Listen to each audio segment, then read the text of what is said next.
Welcome everyone. And as you can see, today we have we have a special guest.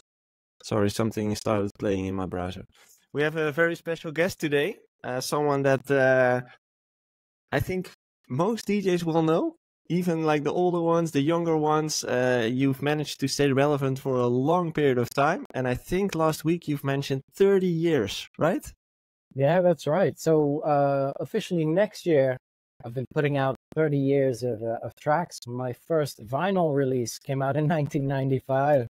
Oh, And wow. it's interesting because back then, I was that young guy that came up, like that kid that all of a sudden popped up out of nowhere. And I have to give a shout out to Chocolate Puma for discovering me and guiding me through that process. Yeah, it was Chocolate Puma. It's funny because Gaston from Chocolate Puma, he went to the same high school as I did back in Hoofddorp in Netherlands. Oh. And at a certain point, he was playing my graduation party, and I was already making music for like half a year maybe. I had a cassette tape, and I walked up to him. I was like, "Dude, I'm from this school. I make music as well. Can you listen to my demo?" And he was like, yeah, he was the nicest guy. He was like, yeah, for sure, I can listen. And so he took the demo tape, and then I didn't hear from him for 3 weeks, 3 whole weeks. And I was like, oh my goodness, I didn't hear back from him. And because he lived in the same village as I did, I managed to get his mom's phone number because he was living at his mom's back then. So I phoned his mom, and I was like, hey, I left the demo tape with Gaston 3 weeks ago. I didn't hear back from him. What's going on? He was like, I'll check with him. So I waited for another 2 weeks, didn't hear anything. Call his mom again, and she said, oh, well, he's been super busy, and I'm sorry about that, but he'll get back to you. 2 weeks passed. I called the mom, and I said, hey, listen, this is going to be my last phone call. If I don't hear from Gaston from here, then goodbye. You'll never hear from me again. And then 2 days later, he called me up and he said, oh, wow, I really loved your demos. I hear talent. I hear a funk. I hear a groove in there. Can you come to my house and we'll talk about, what you can fix and whatnot. And this process started with us for a good 1.5 years to 2 years. Did you make a lot of music together? No, not really. No. We just had sessions in his bedroom or in the attic bedroom studio, and he was explaining me like how Carl Craig would make these kind of things, DJ Pierre, Strictly Rhythm label, Armand and Helder stuff, MK stuff, and so he always tried to inspire me and to push me. And 2 years later, he offered me a record deal, and I could put music out. And Laidback is there. Yeah. But timing, as if you compare it to now, I mean, waiting for 3 weeks, 3 weeks again, 2 weeks, 2 weeks. Calling your mom. That's not this. Yeah, I love this. And it's nowadays everything has to go. We actually got a question a few weeks back, like, how long will it take for a label to respond? And we said, okay, if you didn't hear in 2 weeks, they're probably not interested. And then to hear that you got a record deal after 2 more years. Times have changed. But for me as well, when I get demos, it usually takes me about 4 to 5 weeks even to respond, and it's just because of the sheer amount of stuff that you need to do on the sides and the sheer amount of music you get sent, right? So. But do you check like everything? Because I think that's also a myth that everyone talks about. Like that demos are not being listened to by labels. Yeah, about 10 years ago, I had an auto reply on my demo email, which said I get about 90 demos per day. So pardon me if I don't get to your demo or if I respond late, and that's just a reality. Yeah. It's a full-time job, I think, if you would reply to all the demos that you receive. Full-time job. Especially now, even for me, it's like if I have my demo drop and I go through it, people send way more than 90 a day, I guess. If you tell them you're gonna review demos, it's crazy. I actually still remember that Luke, I think you might have been the first DJ actually, like the bigger name at that time, who actually kind of responded to my demos and started playing them out as well. Even like, I think you were kind of like the first domino to fall, I would say, and gave me a stage to bigger names as well. I actually still remember that because even back then you also sent it out to many other DJs. Like you had this promo email list that went out, and you could just send it out to everyone. Nobody really replied, but you were always the one replying, even giving feedback as well. Yeah, on your forum, I remember. Yeah, exactly. Submitted a track, and then you would every few weeks or something, you would like take the time to select some, and then I'll be back in a week, and then there would be like this whole detailed feedback, which was crazy. Yeah, it's insane. For And us. everybody knows it.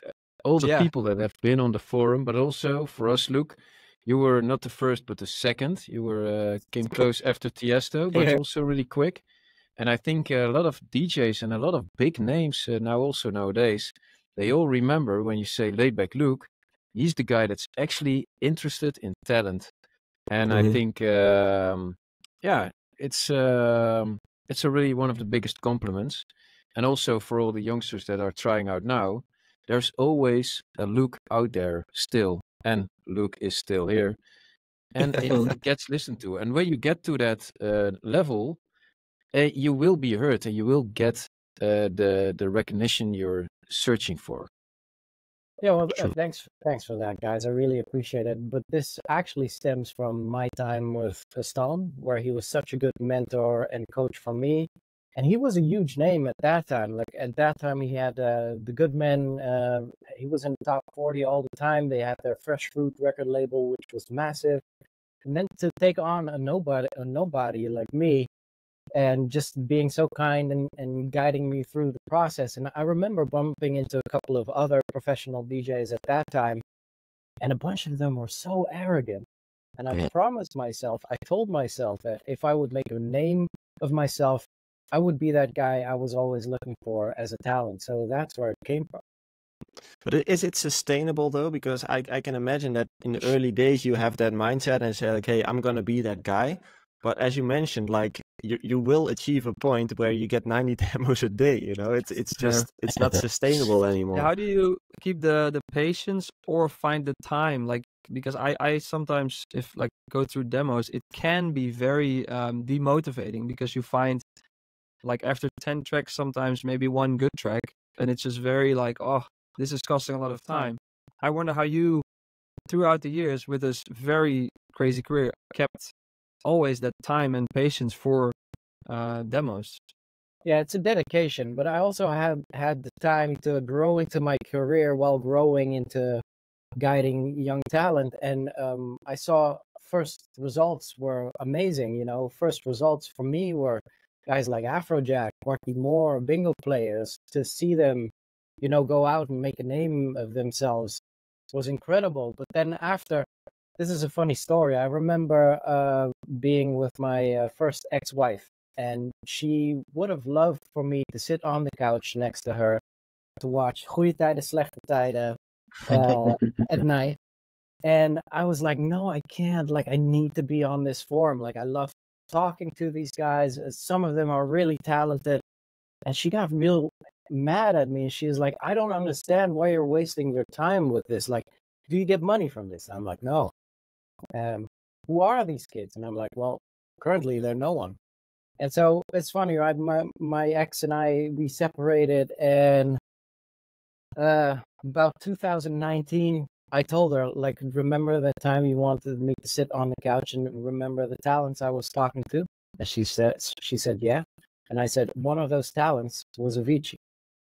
Yeah, that's true. And Yeah, that's the true. bigger picture right there, because everyone is no one until there's someone. And even guys like you know, it's always good to invest in, you know, people that can spread the broader message, just like you guys are doing right now.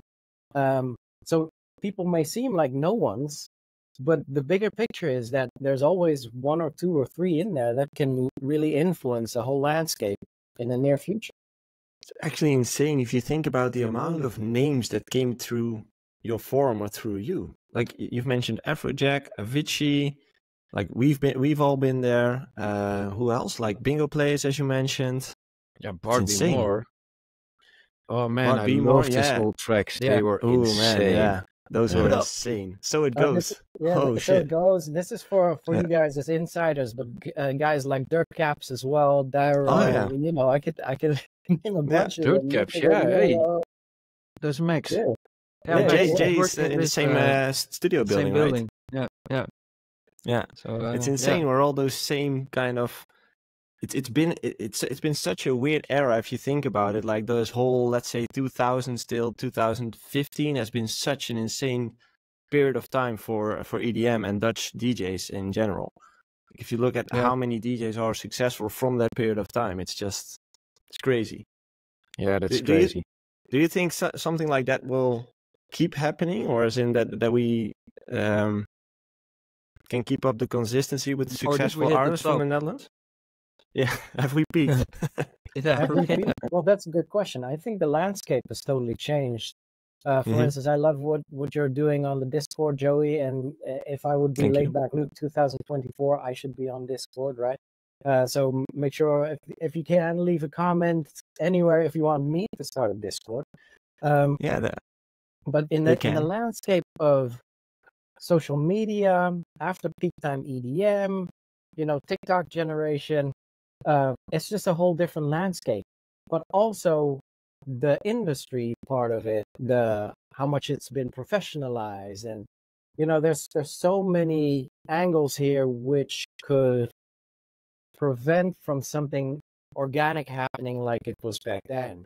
Back Mhm. then, man, we sound old. We didn't really have social media, so you know, we would scour onto the MySpaces and the forums to create Yeah. a sort of community, and then you weren't confronted with like, oh, what everyone was doing every day and everywhere. And then the industry itself as well, where, you know, I want to be really honest with this, where from the DJ fees, after you pay management, the booking agent, the taxes, the PR, the investment in photographers and videographers, after all of that, what you keep is nothing compared to when all of that wasn't really an issue. So I see Job nodding there. Yeah, Yeah. I'm sure, you know, I yeah, what I also see is like now everything needs to have like a certain result. Like for a lot of labels, there's like, hey, we need to make sure that your track is gonna do well. It's not like we feel this track or not as much. There is still some out there, but it's a lot like money needs to be made also to sustain these labels. So it is just way more difficult to go based off a feeling, and that's why I think it's interesting that you were like your forum was kind of like a gut feeling, like I need to do this and I don't know why. And I think that's for if you're starting out now is more difficult because it's so like result based everything. So like make music to score instead of like no, what do you feel? What do you feel the direction you need to go? And that for me became also more difficult in the past few years. Like I used to go by feel, and now I'm a little bit confused. Like, do I go for the stuff that does well, or do I follow my heart? And it's like you're getting tossed around with all these influences constantly. Yeah, that's true. But also I think all the media, like you know, you can release through Spotify, you can put it on SoundCloud, do the free bootleg stuff. That's something we're quite busy with. I think also all the different outlets can fulfill your needs as a musician. I mean, sometimes it's of no use to put something on Spotify, and it's more useful for SoundCloud. And I think it's also pretty cool that you add. Those are the chances that all the whole landscape brings about, that you can cater different needs, different people through different outlets. That's also, if you think of it, a cool thing. But I can also get, sometimes it drives me crazy because am I making music for TikTok, Spotify, SoundCloud, Yeah. or what am I doing? No, it just needs to be music that you like, and then you can see which different outlet is suitable for it. But man, this guy right here, those brains, they get old. quite fast because there's so much to think about. How's that for you, Luke? As in, what is it that you struggle with the most these days? As in, things that have changed over the past 30 years, which is a lot. But what's the thing you struggle with the most at this point? Well, at this point, and this is also a bigger picture thing, I really want to be an open book here, where there have been several moments in my career I had ups and downs and ups and downs and ups and downs. I haven't really been on my social media best the last couple of years. I haven't really adhered to much of the trends going on, but also haven't really tapped into what's really in my heart. So I'm currently finding myself in like a down part of my career, and it's an interesting landscape where a lot of the people that used to talk to me don't talk to me. If I put something out on social media, it doesn't get as much reach as I expected. And it would be really easy to become a hater at this point, but I'm not. And here's Grandpa with another story. And in 2004, I played my first Mysteryland festival in the Netherlands. And I remember Dimitri de Wit, God rest his soul, Tiesto's ex-manager. He came up to me in 2004 backstage. I was about to go onto the main stage, and he's like, "Luke, man, it's such a waste. You are so talented. Like, you have the looks, you have the skills, and what's happened with you, man? Your career is nowhere. Like, it sucks." And for the international people listening, us Dutch people, we can always be like very honest and open about these things, and it's okay. So I really appreciated that. And he was just so distraught with my career going nowhere. Little did I know, it was only, a minor dip before I got the international success. And so I feel I'm kind of there right now, where now I'm looking around, and it's literally this week I've been making notes about my social media and about a new tactic. I'm going to come with a new sound. There is going to be a new springboard for me where, sheesh, for the 6th time around, I get to raise up my career again. But for all the people listening, I think this is really good to realize. At a certain point, and I wish this for everyone that's listening, at a certain point you will peak and you will be on that high. But after that high will always come a dip. And how do you handle that? And even if you're in a current dip right now, I want to empower you that it's all up to you. What's in your heart, you can manifest. You just need to see the bigger picture, and you need to be the biggest believer for that. Can we gossip about Maddox really quick? Sure. Yeah. We're all about gossiping. We love gossip. Yeah. It's not really gossiping, but I think someone like Maddox is a prime example of where he didn't chase the streams. And for years, it was so tough for him to convince people of his sound. Oh, this isn't Slap House, Maddox. Can't you make Slap House? Like, what are you doing? Techno? No, nobody listens to techno. Let's go. And at a certain point, things begin to click, and he's bringing out the message bigger and bigger and bigger and bigger and bigger until he literally carves his own path where he's on right now. And now everything and everyone understands that. And I want this for everyone that's listening right now. And I even want this for Jay Hardway as well, where I want to empower him to go back to teenage Jay Hardway and just do what you want, man. Just do what you want, and you'll infect people with that. And yes, for the first 2 or 3 years, your streams will suck, and people will say, "Oh, Jay Hardway fell off, and look at his socials. It's nothing." But then the music becomes doper and doper, and I swear you guys, EDM will come back. It'll take maybe 4 to 5 years until we get the old school big room back again. And then we're here. Then we're back. Yeah. I think that's very true what you say about you need to see also the end goal yourself a little bit. And I think that's what I kind of lost a little bit, especially after COVID. And I think now I'm at the point where I'm taking not really a break, but just go back to ground zero. Hey, what do I like? What do I like to make? what do I like to do? And I think that's like, it can be quite confronting to get to that point, because before here you meet people during ADE, for example, and they say like, man, where have you been? And you've been trying your hardest to stay relevant or stay like in the picture, and then people just like just bluntly say, but in a good way, like, I haven't seen anything. And then you kind of feel like, okay, what I'm trying now isn't really working. You know what? I need to, like you said, like go back to, hey, what do I like? And I feel now like I'm not really sure yet where my career is going to go, but I'm also fine that I'm at that point, and I kind of need to see that end goal again. But that feels really good. And the funny thing is that I realized this like really like maybe 2 weeks ago. And then that same week I go into the studio with Robbie Mendes, who is a great producer. And then we make, and I'm like, we're making this stuff and it's like very good. And then I tell him like, I haven't felt this way in the studio for weeks. And it's funny how it then works right away, almost like you let go.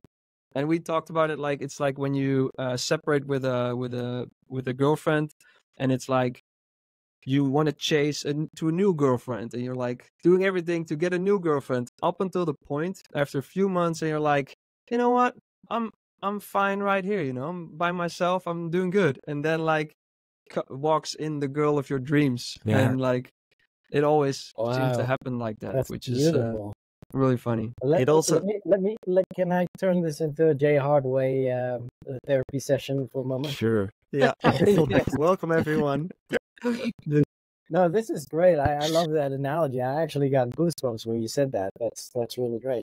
So there's a couple of things with us. We are in a really nice position, and even you, Joey, like we already have a legacy.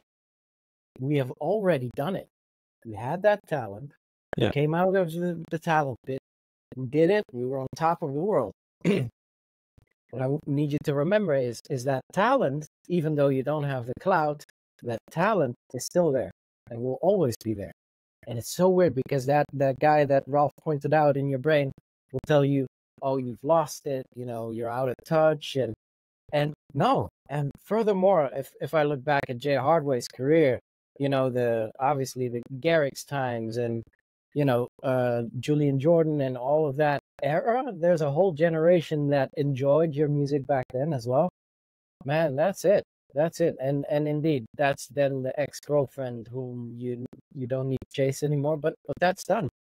And that's true. in your pocket. Yeah, and it's like, I think when you're a bit lost, you start listening to people you shouldn't listen to. That's also with the industry. Like I said, during Amsterdam Dance Event or at festivals, there's managers and people that know everything, and they know exactly like what you should and shouldn't do. And then you start listening to the wrong advice, and you start taking it the wrong way. That's also you really have to trust your own gut feeling. But that sometimes takes a while, you know. It's what we talk about a lot in this podcast as well. It's like being authentic, you know, and being true to yourself. And that sounds so easy, to do the thing that you like to do and to make the music that you want to make. But if the whole world seems to be against you and telling you that's not the route you should take, and even when industry professionals start saying it to you, your human brain is just programmed to listen to all this stuff and become insecure about your own thoughts, you know. And then you get led by your own insecurities and you start going into the wrong routes. So what I'm noticing with many artists is that being authentic to yourself, and for a long period of time, because as you mentioned, Luke, the first 3 years will be terrible, maybe even the first 5 years. And the mental, let's say, war you have with yourself in those years is very hard to battle with, and to not cave in and go on with the next hype. You know, like I think that's the biggest one of the biggest things that most artists struggle with, in my opinion. And I think it's really nice. It's also something I wanted to add. It's really nice that you're so aware of those peaks and lows. You know, like that you are aware of the fact, like, hey, I might be in a low right now. You know, it's not my momentum at this point in time, and that's okay, because you can't always peak. Yeah, it's a weird one. It's a weird one.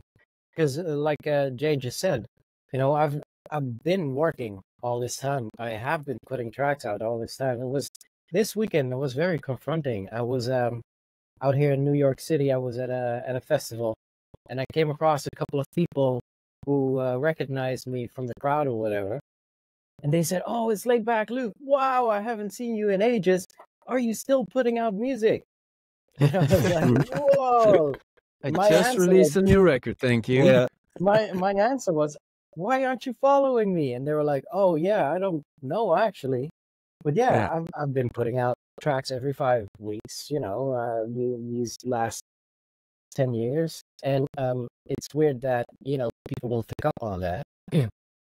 Yeah, that could also have something to do with the algorithms, because even when they follow you, they might not even see the content because the algorithms decide it's not for you at that time. To be honest, I'm also a little bit amazed that you call it a low, Luke. In my perception, you're still touring quite a lot and putting out tracks. I see quite a lot of promos coming in the mail. I think also Mixmash is a label I check. That's the automatic. I delete a lot of promos, I have to admit. I don't listen to all that comes in. I make a selection at the door. And for me, you're actually really still busy, but also depends on what the metrics you're looking at. And you obviously check out all your metrics, and but also for us sometimes, when you put a cool clip on TikTok on a track you worked hard on, and you get 2,000 views, I'm like, shit, is this what I'm doing it for? But also still, that's not the real metric. In between, we played a show in Philadelphia this weekend, and it wasn't as crowded as you would hoped it would be. But we got loads of messages afterwards of people that really enjoyed it, like more than ever. It was first Philly, then it was New York, and if you look at the crowd that was in Philly, you would say, okay, it was not a success, but still, then you get those messages. Yes, that's what you're doing it for. And whereas Nebula was packed, you also get a lot of messages, but nothing compared to what was happening in Philly.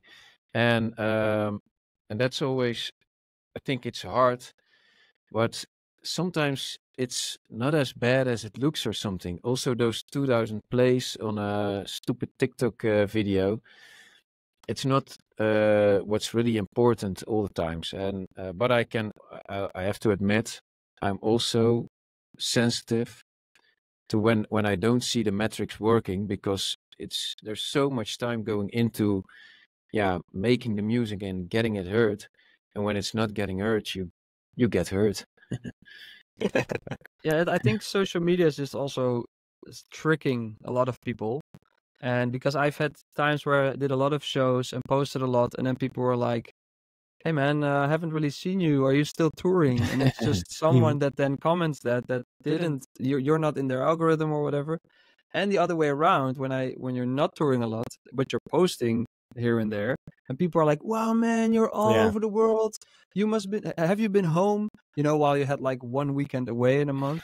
So it's like, then you realize for every single follower, it's like, it's such a different perception of what your career is like. And that is, I think, more difficult than when like Instagram and Facebook started coming up, because then it was way more like, hey, if you have this many likes on a post, it means like you're doing pretty good in that area or that area. Now you can have something. I have this this TikTok I made randomly at the supermarket about some stupid croissant thing. It made no sense, and it had like 100,000 views. But that doesn't do anything whatsoever for my career. So Our most successful TikToks are with a Hema hot dog or shawarma. Yeah. Wow, I need to get into my food items. Thank you. Yeah, you do. Career tip. Yeah, Just but it go doesn't have to to the be, Albert Heijn don't and, make good food. It has to be like this raunchy, stupid food. Yeah. We actually scored really well with sambal and I don't know how you say sambal in English. Same. Sambal. on the But that's wall. also the with peanut butter, which is really delicious. Put some banana on top, and you have a delicious sandwich. That's Yeah. right. What It's- I'm I really think- noticing, and I think that's happening here as well. Like what I kind of feel like is ever since, let's say, the peak of EDM, so that's 2014-ish, I would say, in combination with the social media things that we have now, I kind of feel like in the past 10 years, we've been kind of primed to focus on the width. So focusing on building huge numbers on socials, getting huge numbers on streams. But as you mentioned, Jay, getting 100,000 views or getting 100,000 streams on Spotify most of the time doesn't translate into brand value or into gigs, because those people are not actively engaged with you as an artist. Just as in your example, Luke, people might know your name and might listen to your music every now and then, but they're not aware of your last releases. They're not true fans, as you could say. And what I kind of feel the point in time what we're reaching right now is that it's time as an artist to start investing into the depth. So focusing on those true fans, not focusing on building huge fan bases or let's say following bases, not fans. So not focusing on huge following bases, but focusing on fans. And I think that we're kind of on the leap of moment in time where it's time to start doing that, I would say, because this is just not working out. Like focusing on TikTok videos about peanut butter just to reach some people. What are we doing? Seriously, what are we doing? Doesn't make sense. Yeah, it's like I always make the comparison to like, oh wait, Dom Dolla is now successful. What does he have? Yeah. He has a mustache. I grow a mustache and I have instant success, which is like analyzing the wrong thing, or like you can't really analyze why he's No. successful. Apart from some like, he needs to play good sets, he needs good music. A mustache isn't one of them, but you could see that and be like, hey, I need a mustache. It's Yeah. that I think you makes would it look difficult cool with social media. with a mustache. Yeah, I Jay. can't grow one, man. I Yeah. can't. Could be your thing. Could be your thing. Luke, what I'm wondering as well, because you mentioned Mixmash, your label, you've been running it for 20 years now, right? So over the course of those 20 years, in my opinion, the let's say the function of labels, well, not necessarily function, but the relevance of labels within the space has become less important, because the whole self-releasing thing, there he is again, it's a thing in the podcast. The self-releasing thing has become a lot bigger in the past years, especially. Yeah, It's a this thing, is yeah. stupid Ja, insight. had je bij moeten zijn. But how would you say, Joey like, loves self-releasing is what I'll say. but Ah, how are you looking at like the relevance of labels within the industry at this point? Do you think it's still relevant for an artist to release at labels like Mixmash, for example? yeah, man. I've looked at self-release, like the avenues there as well. And the true thing about all of this is that what a record label does is just so much more than you can do on your own. So, for instance, at Mixmash Records, we have 6 people working, where we have a streaming manager, we have someone for the artwork, we have someone as a general manager, we have our A&R, and those people all have tasks. And so, for instance, the streaming manager, he's in touch with the distributor. And with the distributor, he can make deals. But there's also such a thing as playlist. It's not like curating. Yeah. Playlist curating, playlist swapping. pitching. There's a whole structure there, which just costs so much time to do on your own and get those connections and get the right people. Then there's budgeting for ad campaigns and that sort of thing. And then just the network that a label has over a career of, 10, 20 years compared to little old you that's starting out. But also industry network and not even just DJs, radio people, publishing people, So that, and I'm really not saying this because I run a record label. It's just so much bigger than you would see at first glance. And yeah, there have been videos. I think Big Z put a video up where he's like self-release versus record label release, and he compared it to two of his own releases. And his own release got a much lesser reach, but like you said, through to a core like fan base. And the record label release got much more numbers and a broader scope of playlists and that sort of thing. So I guess there's pros and cons, but you could definitely make use of the record label and their entanglement in the industry. And what would you say about an artist who is really getting started, you could say, as in, I can imagine from a label standpoint, you're only signing music that's good enough, right? Otherwise, you're not going to sign it in your vision that it's good enough, because it's always subjective.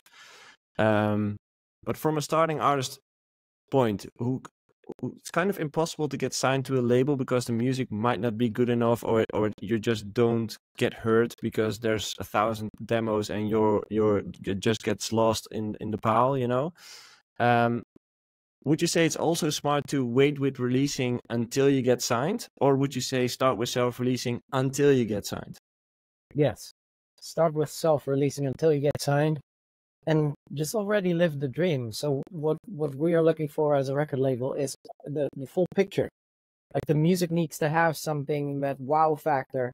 But then when we look at you as an artist, like, are you good to work with? Like, would you be quick on the emails and that sort of thing? But also, that's a good point. Are you an artist? And are you willing to put the work in? How's your fan base now? You know, what's your bigger vision? Maybe you have a vision. Maybe you already have, apart from this one demo that made an impression on us, maybe you have 10 demos laying around, and you already planned out, like, oh, I want this demo to be a collab with Jay Hardway, and this one with Bass Jackers, and, you know, I just need the connections, and there needs to be a grander vision there.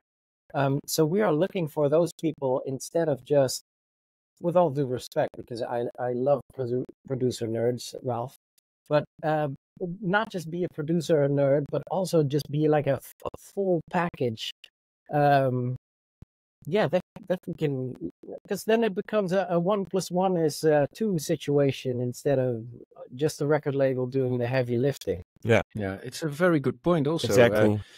I think people underestimate, sometimes they think when you're J Hardway, Laidback Look, or Bass Checkers, in our case also, when we send out, it will be heard and we'll get a release. But it's not as simple.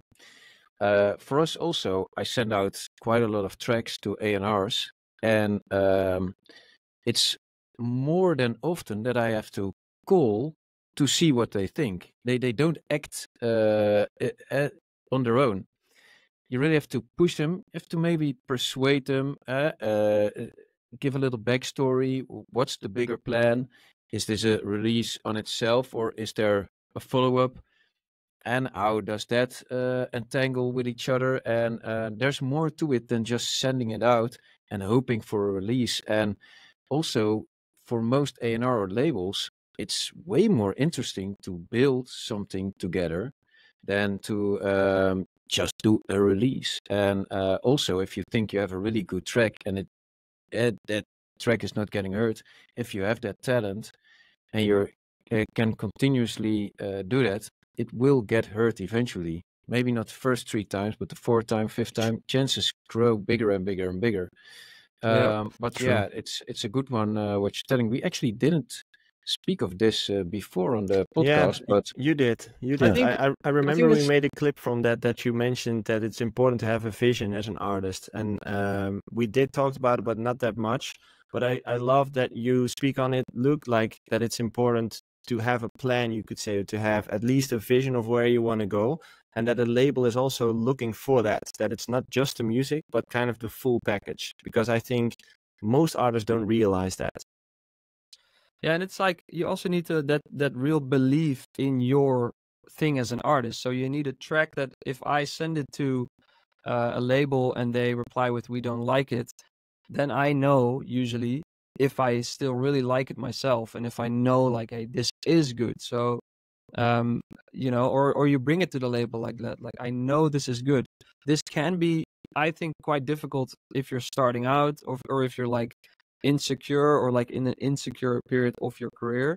So that for me in the beginning was quite difficult. And I remember there's this one track, and I'm not gonna name any names, but I sent it to a label, and or sat with the label, and I was like, hey, yeah, we don't really like the melody, but I also was like, I'm not really sure about this melody, and they were like, yeah, we're also not really sure. So, and then I gave it to someone else, and they finished it, and then the label did release it, and it was like the same label, and then I realized, like, was it just how I brought it up, because I kind of knew it was good, but I was insecure.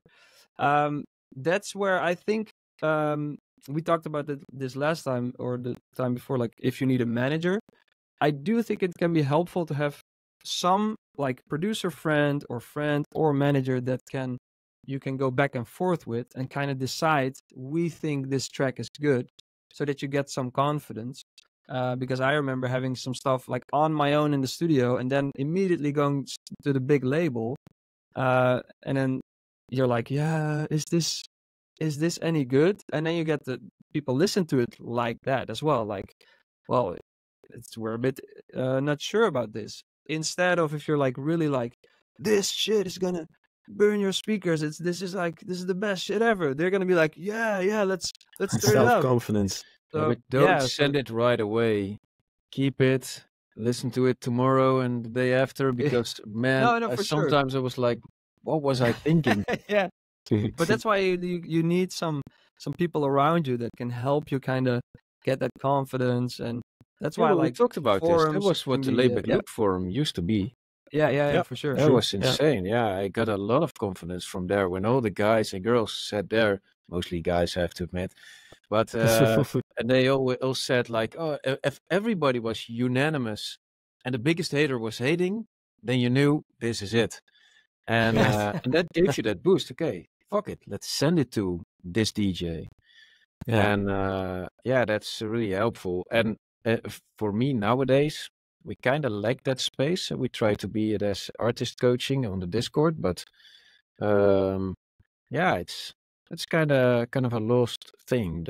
So what you guys need to understand, everyone that's listening needs to understand, is that you're dealing with humans as well. Everyone has their own opinion, and everyone can get it wrong as well. I have a funny story. Back in 2008. Grandpa's story. Yeah.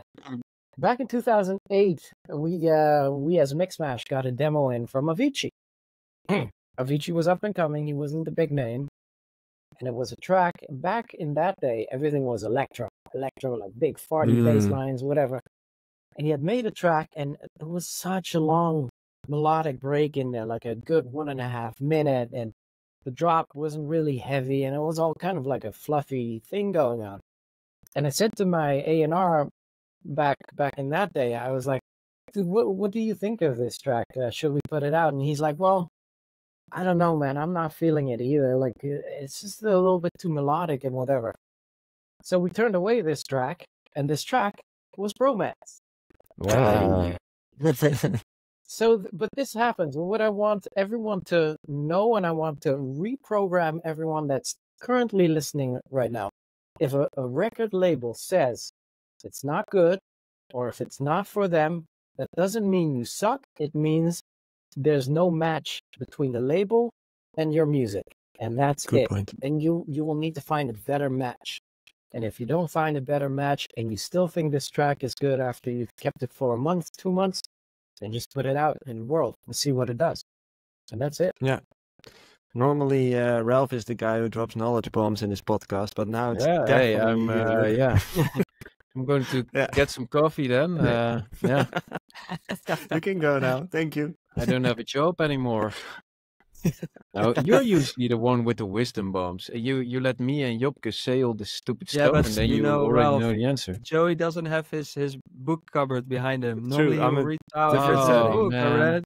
Yeah. He doesn't have it, so No. yeah. I'm Usually, paralyzed. then Joey remembers something and he says, "Oh, I have a book about this." And then he walks back and he has this bookcase Yeah. here, and Or a diagram, or like some Oh, anything, yeah. anything you want. It's Yeah. actually quite amazing. It's quite amazing. Well, That's thank you. very cool. Let's dive into a few of the community questions because we can talk for hours. Yes. This is actually a good one from Renzo, who's the community manager. Actually, I know that you're that's for Luke, by the way. I know that you're an advocate for evolution and new tech for DJs, but have you ever felt that a new DJ or producer technology might cause more harm than good? Oh, I love that question, and thank you for. Well, you could have just been Dutch about it, and you could have said, DJing on an iPhone sucks, which I can totally understand. But I don't think there has ever been a technological evolution, apart from the nuclear bomb, maybe, that has been harmful. Whereas we are finding ourselves in this space currently, making use of all this evolution to communicate with each other, to find out ideas, to inspire people. And, ever since the invention of the CDJ, and then DJing without CDs but with USBs, there's an evolution there. And in every evolution, people said, oh, but that's not real DJing. Furthermore, I was right there when everything switched from vinyls to CDJs. I was one of the first to champion that. And can you just imagine a landscape of really real DJs seeing someone come in with a folder of CDs? This was blasphemy. This was crazy. And so, yes, now I'm DJing from my phone, and it is crazy. I go on stage, I plug in my phone, I have my little MIDI controller, I do the most live DJ set out there on 4 decks, and it sounds like me, but without the scratching. And just because people can't accept that all of this is possible with a phone, they don't see it, they don't feel it. Yet when you step into your car, you don't think, oh, I'll need to bring my laptop in the car so I can play music in my car. No, your phone connects to Bluetooth, and then in your car you can stream your music. You never think, oh, but I need a CD folder or something in my car, or I need to go to a travel agency to book a vacation, or I need to go to actually a physical bank to do my banking instead of the phone. And so, but I'm trying to break open people's minds that, yes, let's do some DJing on the phone because it's possible. Maybe it's fun, maybe it's not. And the beauty is the old will never disappear, because you could also still choose to DJ on techniques with vinyl. Go and lug those cases around or whatever. You could also pop in good old CDs into your CDJ 2000s.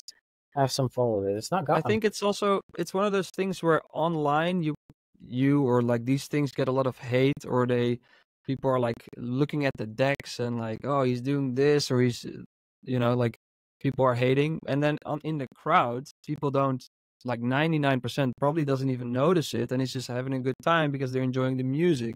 And then there's maybe that 1% that's like, what's he doing with his phone? And especially online, but that's eventually, I think, also not your crowd. So it's that makes it, there's a lot of noise from online haters. You do get the moments when technology fails a little bit, like when it doesn't sync or give the right BPM and you cannot hear it because people don't. It's like driving an automatic. It's also good to sometimes know what the gearbox actually does. And and nowadays you people... mean to prevent Coachella? We talked about Grimes here in the podcast as well. And when shit hits the fan, it hits the fan real hard. And it's really nice to go back to the basics, but yes, embrace that future as well. But not only that future, it's nice to know where we came from. And I think that's what people actually are sometimes a little bit too purist about, this is not what it was and it should entail, but it is. And technology is actually what's been the main driving factor behind EDM, is the fact that we don't need big SSL banks anymore, but we have a laptop and we can make Martin Garrix's Animals from a bedroom. And that will keep going on KRK speakers, Yeah, and so that's a bigger picture. Thank you for touching on that, Ralph, because dance music stems from technology. And I'm going way back here. When Kraftwerk started making music, they were the first robot act to bring synthesizers. And back then, it was all like band music on stage. Yeah. And then when DJ Pierre started using the 303, which was a debunked, flawed bass synthesizer, and started doing acid with it, and making acid house with a drum computer, which wasn't a real drummer. It was, where's the drummer? There's no drummer, but yet we hear a drum beat, but it doesn't sound like a drum beat. And whoa, mind is blown. But this is where dance music stems from, technology. And I don't know about you guys, although I've been making money as a musician all of these years, I would suck in a band. I would be that flawed like guitarist. And the only reason why I've been making a living out of this is because I make music with help of the computer. Yeah, I'm not even a musician. I'm more of a programmer. Yeah. Well, there we go. And so all of this technology is deeply rooted in what we do, and the technology keeps on developing. And with the coming of AI as well, we can make a fuss, we can get angry, we can protest against it, but it will happen. True. Have anyone of you checked Suno? Yeah. Yes.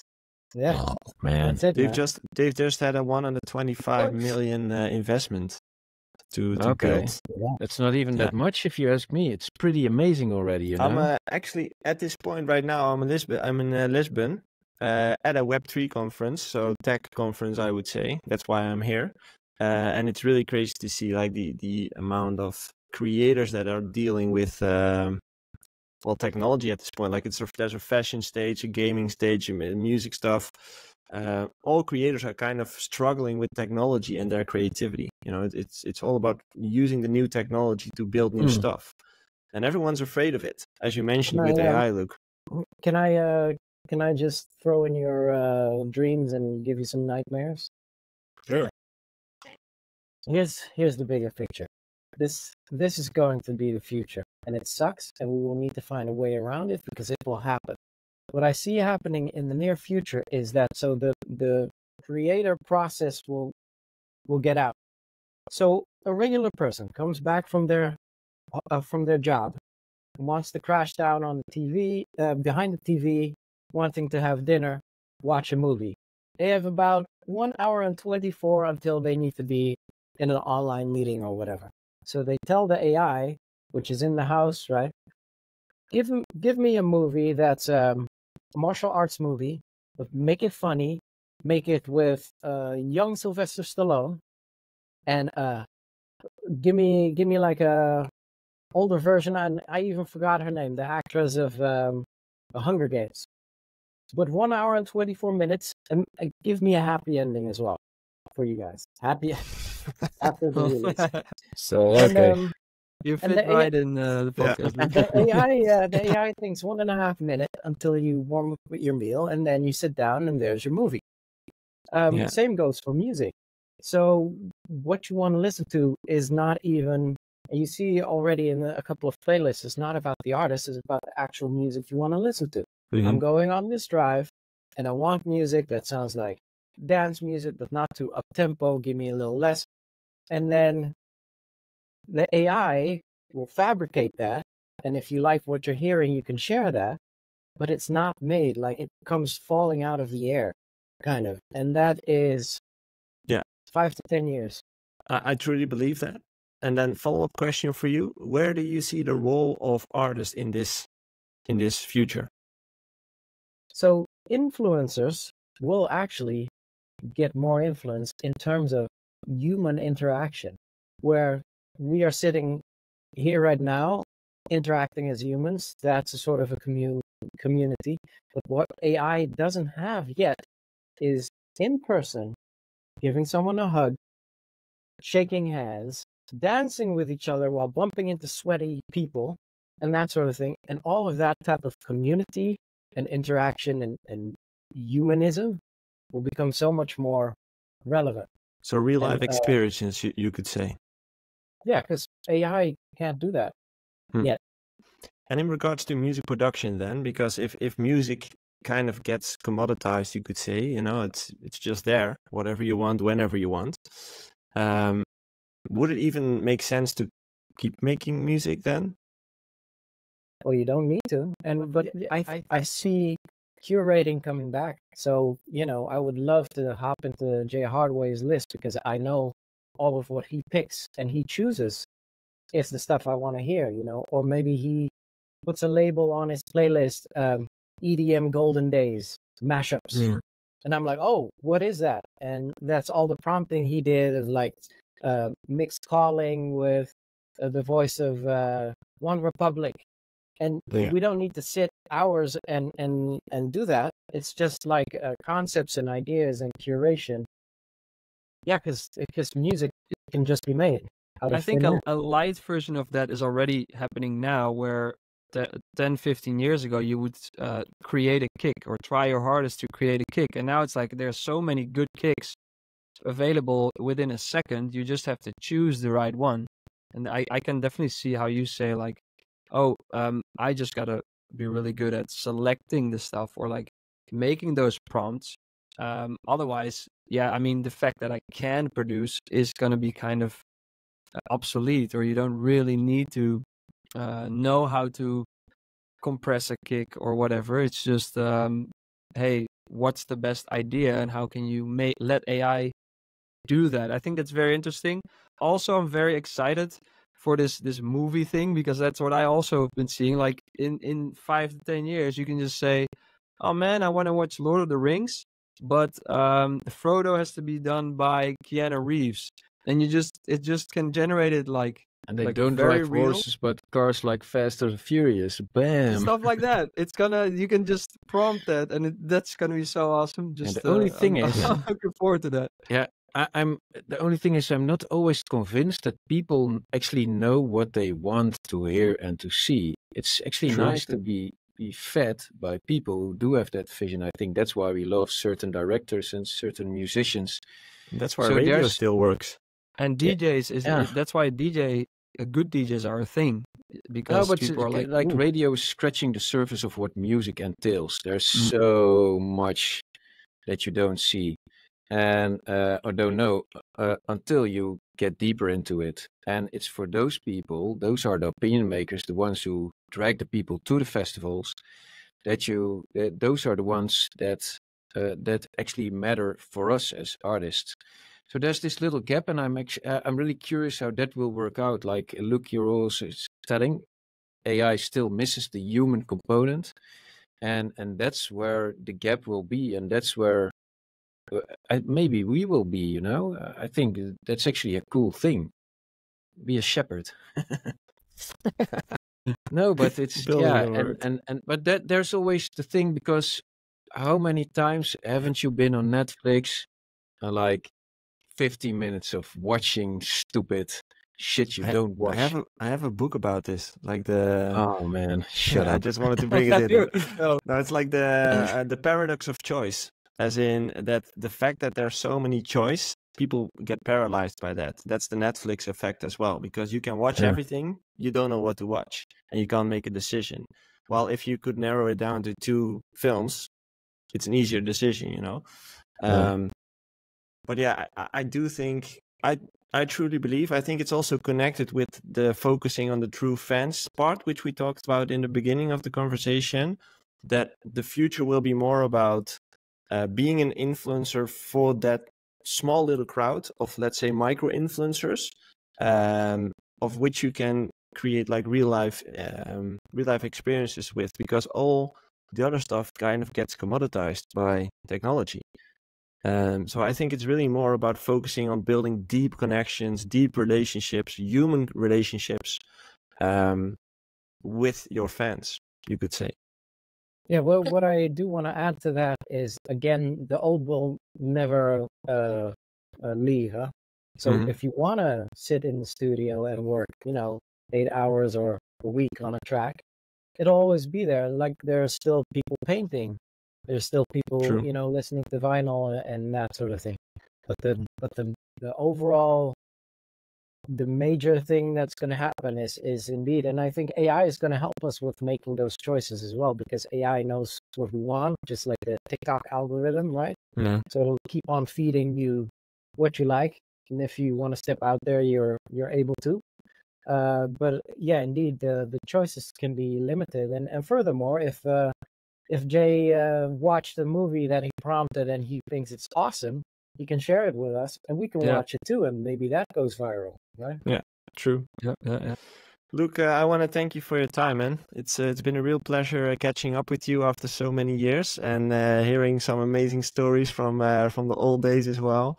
I really appreciate you being so open about like the highs and the lows, and that you're really conscious about where you are now and where you want to go as well. So yeah, thanks for doing that. The And I hour hope was to, way too short. Yeah, We need Yeah. more.